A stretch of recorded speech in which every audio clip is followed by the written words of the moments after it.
G'day, I'm Andrew from Berrima Diesel, leaning over the bonnet of an LC200 V8. Lovely machine, but gets so much criticism.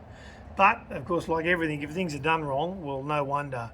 So, firstly, the catch can on it's hooked up back to front, but we'll do another video on that. But another thing we've picked up over here is, of course, a common one within the diesel scene is the fuel filter. The fuel filter comes up, fuel goes through into this filter after. They've set it up as a post filter.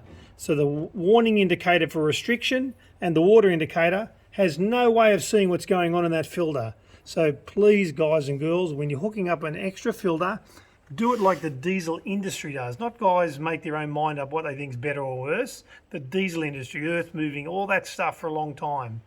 Main filters, and of course before them are pre-filters to catch the rocks and rapids, and slow flowing fuel also to separate the water particles out as well.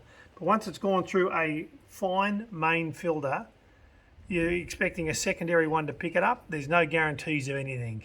A big thing, of course, with the Toyotas is they have a suction restriction indicator and a water indicator.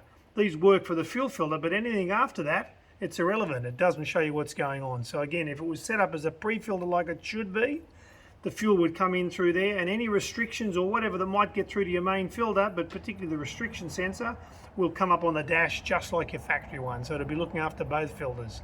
So please, like the diesel industry, like trucks and earth moving have been for years, separating particles and water through coarse filters, maybe even a sock sort of type, then to a pre-filter and element type, and then to your main filter. That's how they do it. 2 or 3 filters, marine, earth moving and tractors and stuff do.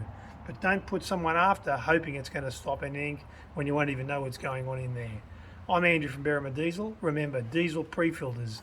Keep watching our Facebook, YouTube, Instagram, Snapchat, or look us up at berrimadiesel.com where you can find out more about looking after your diesel correctly.